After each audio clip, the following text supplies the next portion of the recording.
maybe what you don't know is that this was not just Kennedy's war. Kennedy was the first one who sent advisors there, kind of ramped it up. This was not just Johnson's war, the one who really ramped it up in 1965 and started pouring soldiers in. And this was not just Nixon's war. This, the Vietnam War, was also Harry Truman's war. Now, let's go back to Vietnam 1945. And actually, there's a terrific book by Vietnam historian David Marr, which simply is entitled Vietnam 1945. And if you're interested in that time era and Indochina and things that happened during that time period, highly recommend that you check out that book. It actually inspired me to write my master's thesis, which was on the shifting policies of Roosevelt and Truman in 1945 towards Indochina. And no, I am not going to bore you to death by reading you my treatise. Not in the slightest. But let's delve into a few of these facts that you may not have known. Ho Chi Minh.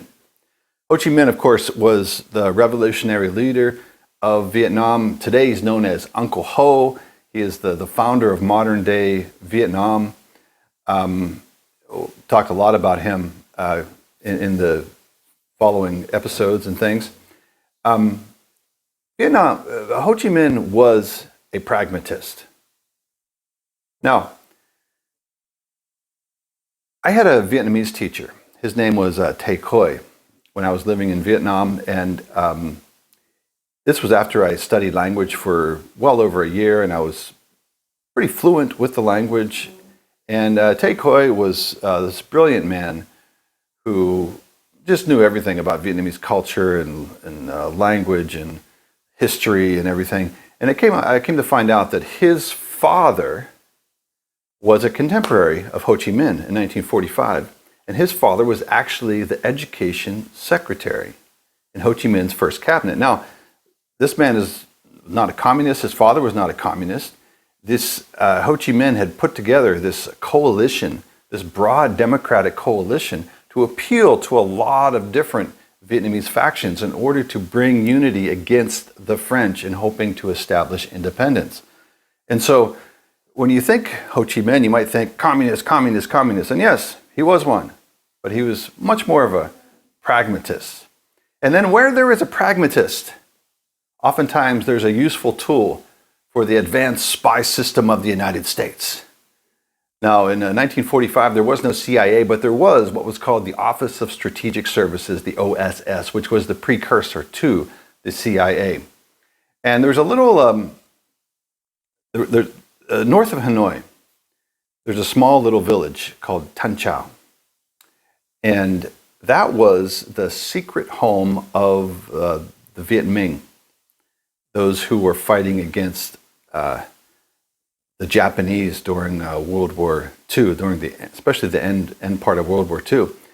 And the OSS, this precursor to the CIA, sent in paratroopers to Ho Chi Minh's camp at Tan Chau, north of Hanoi, to help train the Vietnamese against the Japanese. Now, where have we heard that before? America training a group which may one day turn and fight against America. All right, hold that thought. Tan Chau was a place that I visited in my time in Vietnam. Fascinating place. And there's this amazing, amazing banyan tree with these huge, huge branches that reach out. They're so big that they have to support the branches by they have these little pieces of wood that hold these massive branches that go out 100 feet or something. It's incredible.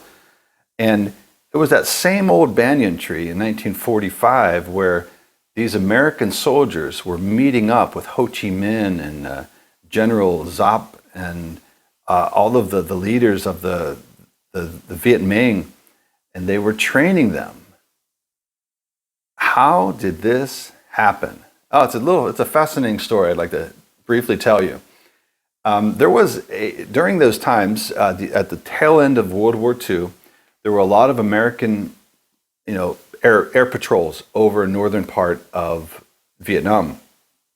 And At one point, one of these American planes was shot down by the Japanese.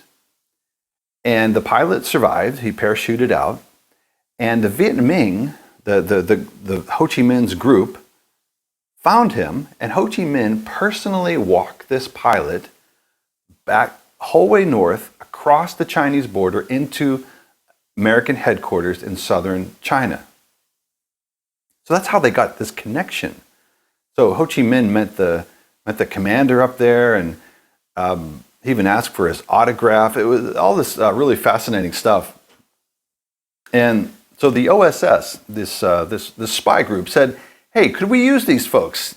We don't really know who they are. We know that they have communist leanings, they have communist ties, but can we still use them to our benefit?" And they didn't really know who Ho Chi Minh was. Ho Chi Minh had many different aliases over the years. He was in Paris for a long time, writing anti-French communist propaganda. He even, believe it or not, waited tables at a hotel in Boston for a short period of time. Yes, it's crazy, under many different names. And so they were a little bit unsure of who this Ho Chi Minh character actually was, but hey, he brought a soldier back to us.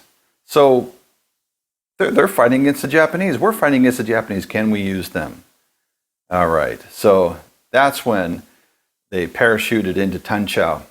And it's a fascinating scene, and actually it was so fascinating of a scene for myself that I decided to write a whole book about it. I wrote my very third novel called The Reach of the Banyan Tree, based upon those encounters of Ho Chi Minh and the Americans in Tan Chau in 1945. I'll leave the link down below in case you want to check it out at some time.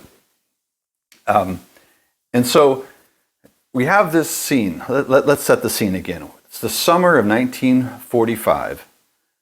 The Germans have already surrendered in World War II. We're still fighting against the Japanese in the Pacific Theater.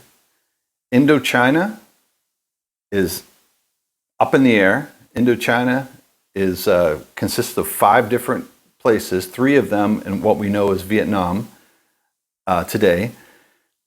And this was before August. So August rolls around in 1945. August 6th, we have the bombing of Hiroshima, the atomic bomb. August 9th, the bombing of Nagasaki. And August 15th, Japanese surrender. So who's in charge of Vietnam? The Japanese have just surrendered. The French aren't there. They've been in disarray for a long time. What's going to happen? And so Ho Chi Minh, in this place north of Hanoi, decides this is the time. Let's do it.